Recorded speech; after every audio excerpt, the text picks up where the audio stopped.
Hello, and it's good to have you join us on Maritime Radar. Trade remains the lifeline of Africa's economic transformation. Yet for West and Central Africa, the cost of doing business across borders is still among the highest in the world. Long dwell times at ports, multiple checkpoints, weak transport infrastructure, and fragmented policies continue to inflate logistics costs and slow competitiveness. As regional economies deepen integration under the African Continental Free Trade Area, the spotlight is on one critical goal: facilitating trade efficiently, reducing barriers, and strengthening connectivity across land, sea, and inland corridors. Trade facilitation measures that will reduce costs and enhance connectivity in West and Central Africa are some of the issues that will be on the front burner on today's show. I am Norma Obiaswala.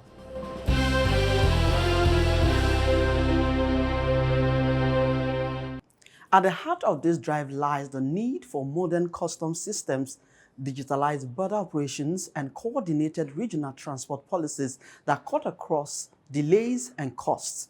The sub-region's transport corridors must become true economic arteries linking producers, ports, and markets. Beyond infrastructure, trade facilitation also means policy alignment, simplified documentation, and stronger collaboration between port authorities, freight forwarders, and customs agencies. When these systems work seamlessly, traders spend less, goods move faster, and investment confidence grows. Before we get further on today's show, let's find out the latest in Maritime News.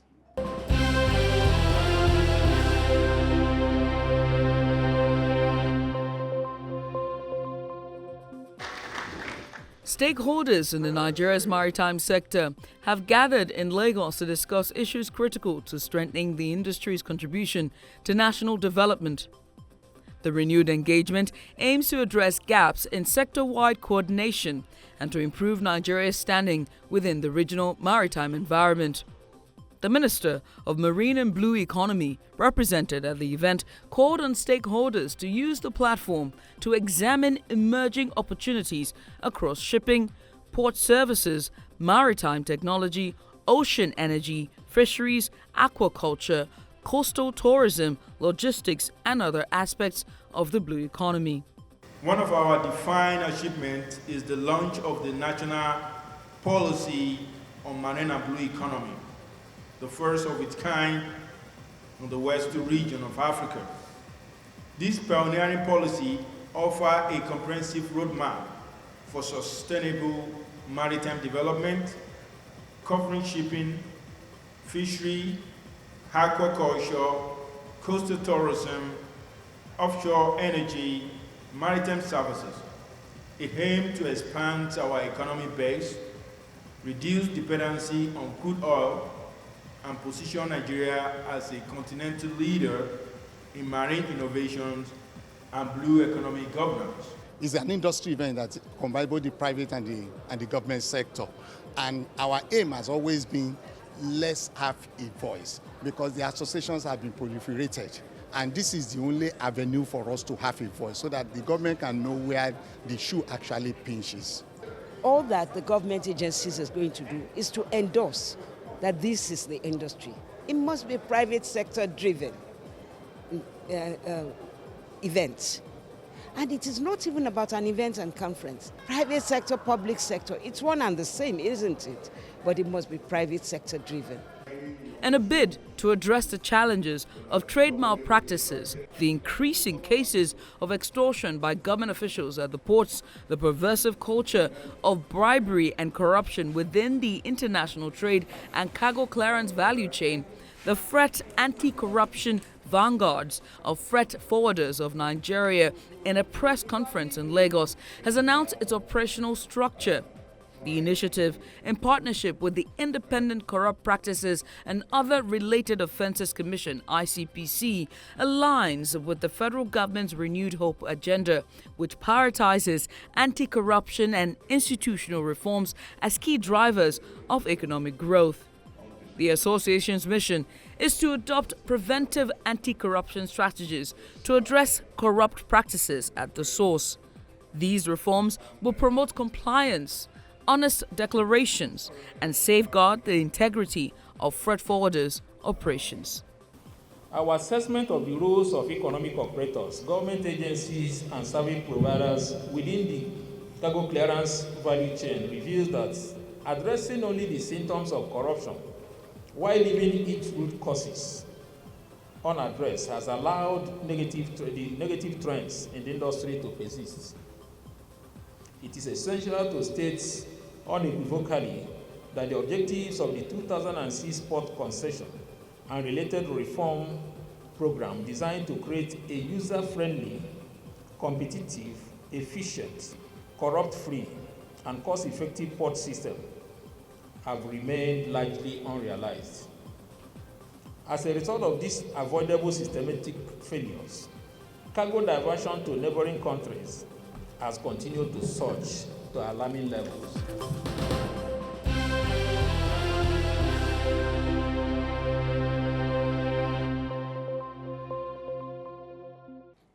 Welcome back. If you're just joining us, this is Maritime Radar. Ultimately, the future of trade in West and Central Africa depends on the region's ability to move from policy talk to implementation, creating smart, connected, and efficient logistics networks that support sustainable growth. Reducing trade costs and enhancing connectivity is not just about faster transport, it's about building a resilient regional economy that can compete globally and deliver prosperity across African borders. Our guest, Dr. Obiara Madu, trade logistics and supply chain expert and chairman Multimist Group, shares on trade facilitation measures that will reduce costs and enhance transport connectivity in West and Central Africa. This and many more after the short break. Please stay with us.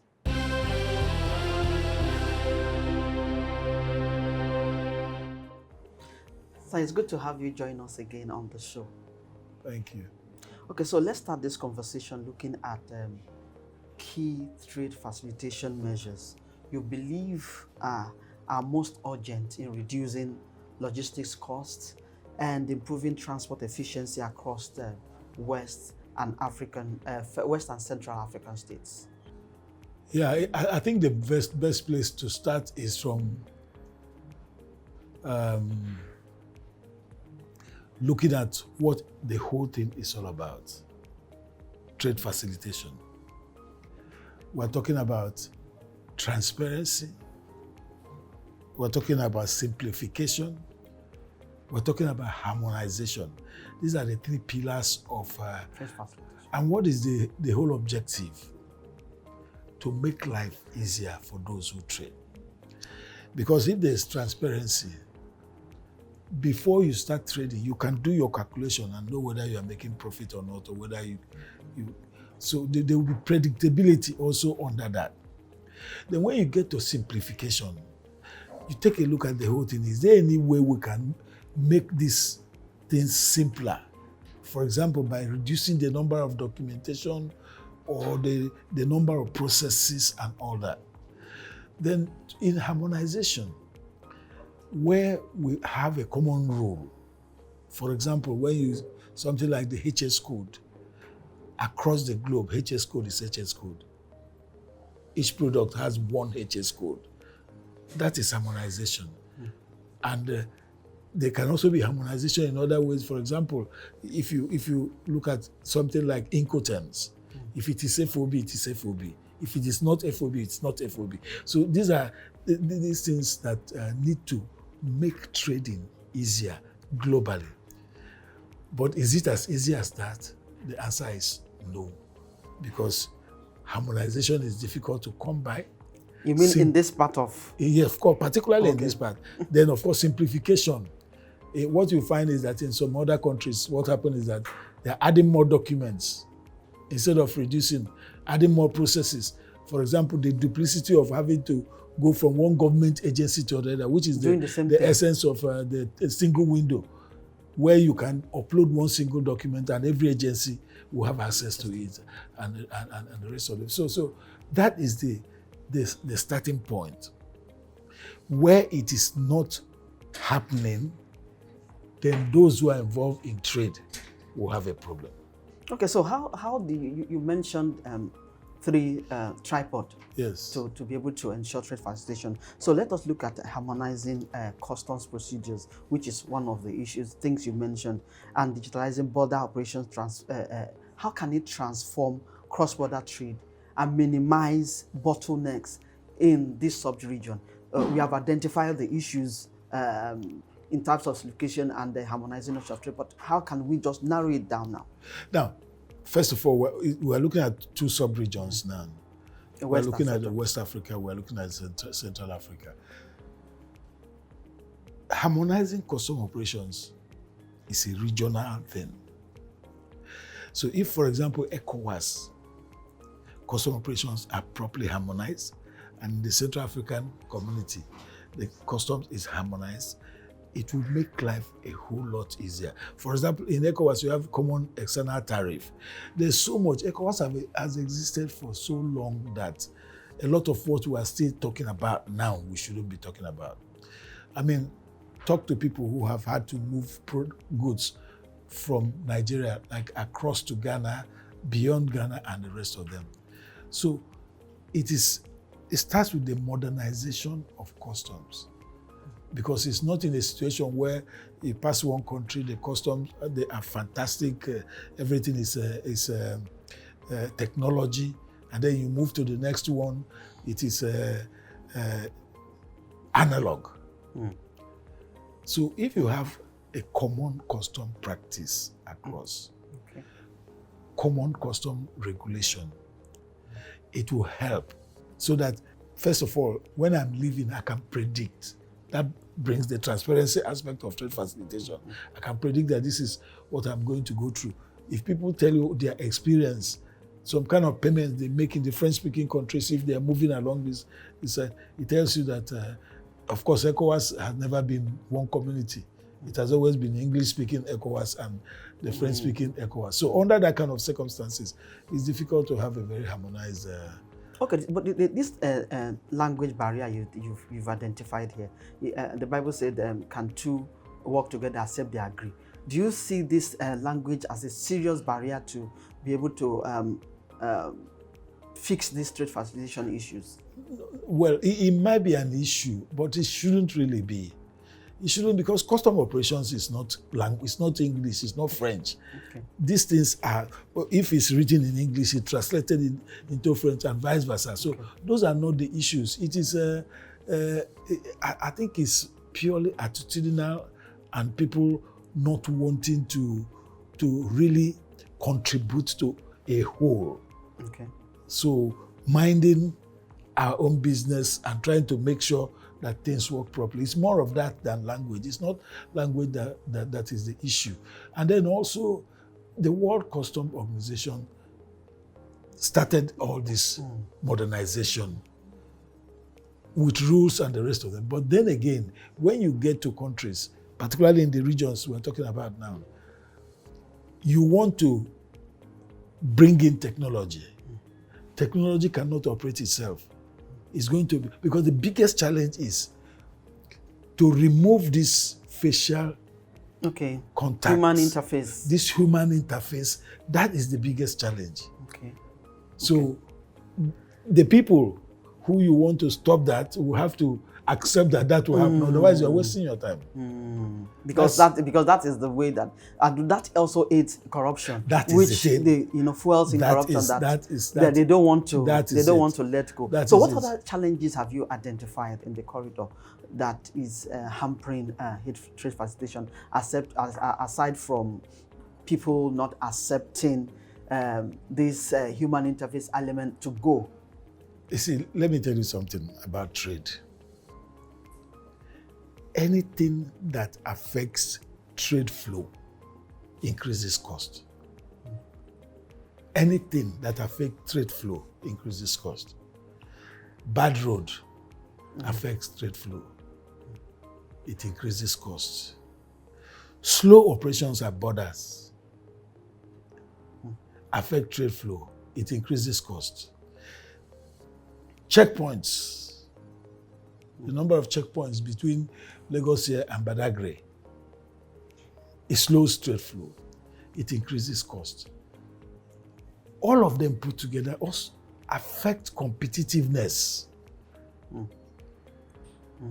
So the way to go is to allow trade to flow. Anything that will stand on the way, we'll get it out. If it's road, fix it. If it's a bottleneck, As simple as that. So that is, in fact, that is trade facilitation. That is trade facilitation.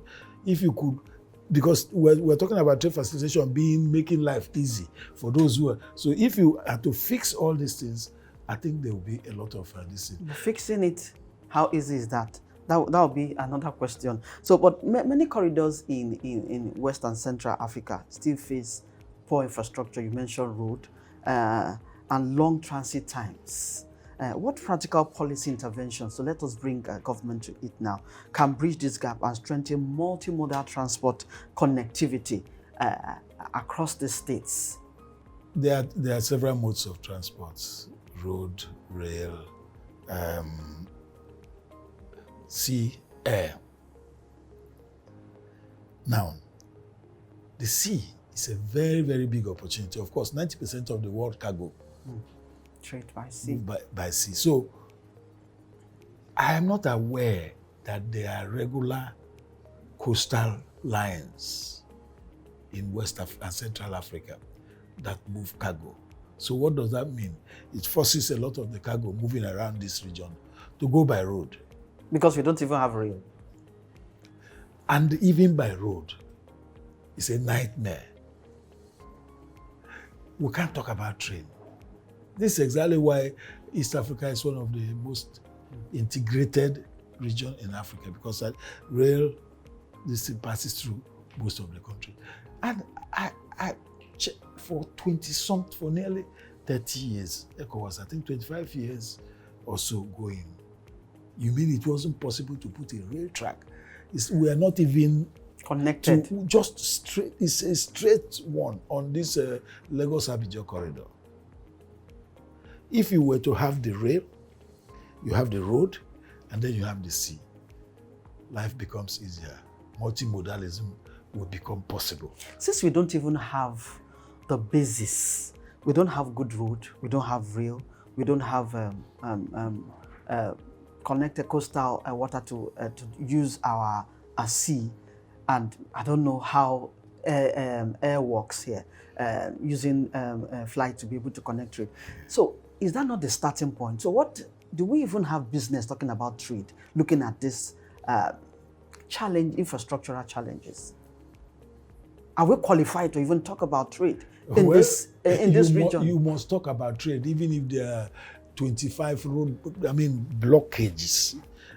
Well, how did smuggling come about?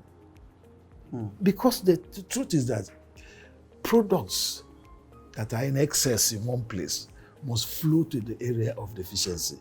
So trade must happen, irrespective of. So since it must happen, and it's also good that it happens for the existence of people who live in that very particular region. So it's not whether we should be talking about it. It must be there. The fact is that what can we do to be able to help it to thrive?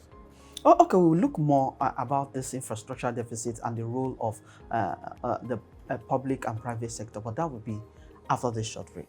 Please stay with us.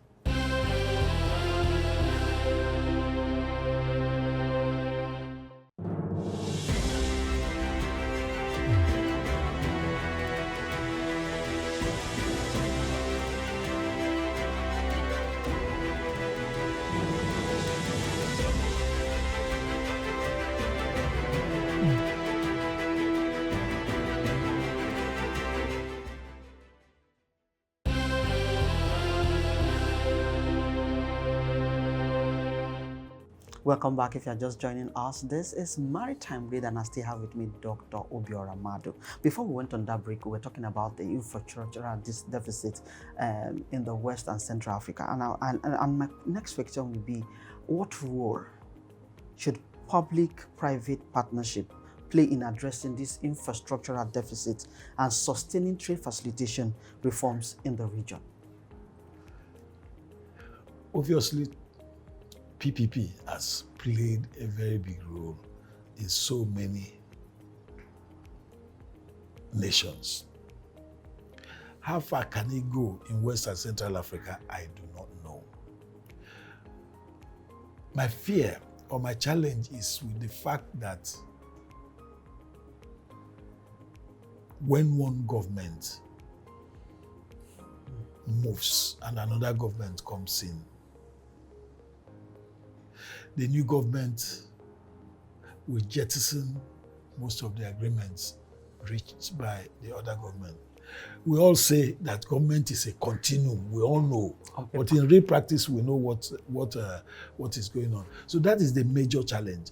Can PPP do a lot? Yes. It's a matter of getting private people, do this road, toll it, and get your money back. This bill operates and transfer. That is very possible to happen. But the fact is, have you seen it happen a whole lot? So, first of all, it is a policy that needs to be adopted by everyone if they have to improve infrastructure. Another thing is also being deliberate about, for example, if it is trade facilitation we're talking about, you sit down, possibly government invite the people who trade. What are your challenges? It's not that they don't know, but let it come from them. They say, look, crossing border is our challenge, bad road is our challenge, this is our challenge. So you narrow down to if it is custom, if it is border, other border issues, if it is, checkpoint, and the rest of multiplicity them. of You deal with government them agencies. one by one. Okay, so considering AFTA's implementation also, so how can this regional cooperation amongst ports, freight forwarders, regulatory agencies enhance competitiveness and reduce trade costs? The AFTA rules, the negotiations in trade and trade in services have harmonized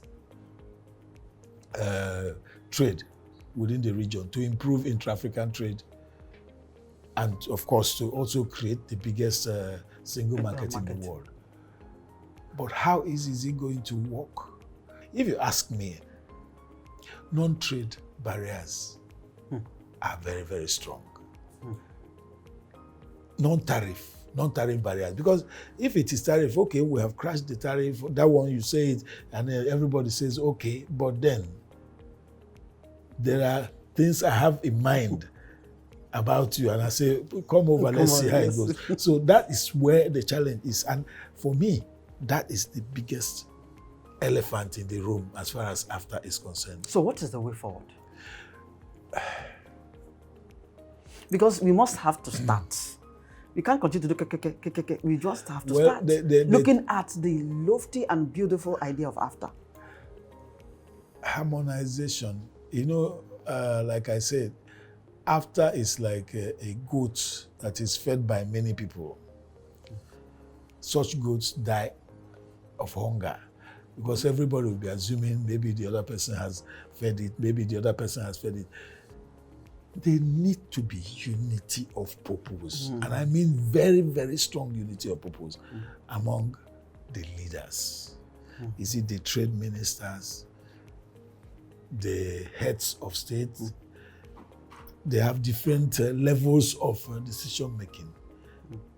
It needs to burn in everybody's mind, and everybody will be out to say, this must happen. That is the okay, so looking at this position you just took now, what governments should do. So what strategic steps then do you think governments of this regional bloc, aside from the unified unity of purpose that you mentioned, regional blocs like ECOWAS, regional blocs like Economic Community of Central States, take to align national policies? So maybe we should just go beyond just rhetorics, then look at national transport policies, maybe policies that will ensure regional trade facilitation objectives for not just now, but for the future, maybe in the next 20 years. What are we looking at? This is like an article I did in LinkedIn. I said, export culture. As a nation, we lack export culture. Are people exporting? Yes, that's not that, but that's beside the point. That's what people don't understand what it is. Let me give you an example. Take plantain, for example. Watch how plantain is being treated in Nigeria. Go and see how plantain is being treated in Cameroon. In spite of the fact that we're one of the largest producers, are we in the export market? No. So these are little things that even people don't understand. When you say it is like, but people are exporting. So policy harmonization is another thing. We develop policies along the coast, along the ECOWAS, and then harmonize policies that will make trade happen. Same thing happens in Central Africa. Same thing happens in East Africa. It happens in SADC and the rest of them. Then it will be easy to bring all of them together. But in a situation where you are trying to integrate what is disintegrated at the other level, so you mean these regional blocks are not even playing their role effectively? They are not. They are not properly. Yes, if they were integrated, after would have been a whole lot easier than it is now. So what is the starting point? Get integrated. The starting point is that first of all, the rules have been made, the decision has been taken, the countries have signed. Then the next thing is that, just like almost every country is doing, everybody has gone home, set up their own national after, and then start looking at those things and adjusting policies within locally to fit into what it is. And that's what every nation should go back and do. Okay, fitting the policies into these decisions that you have put your signatures on. Okay, looking at the many challenges you've enumerated here, do you think that this goat will survive?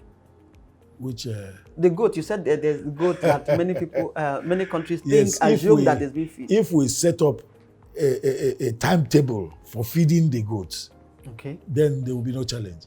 If it is your turn, you feed the goat. If it's my turn, I feed the goat is not going to die. Definitely. That's a good place to end this beautiful conversation. We must ensure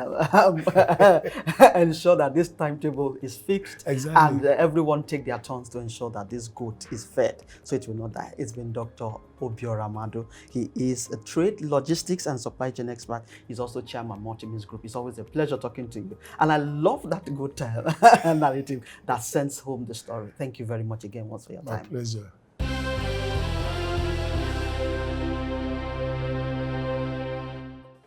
And that's a wrap on this week's episode. I hope that this episode has shown the need to build a resilient maritime transport system that supports inclusive growth and sustainable economic development that will make the West and Central Africa a model of effective cooperation and readiness under AFTA. Every week, join us on Maritime Radar as we explore how Africa can embrace political will in implementing policies that will ensure maritime sector development.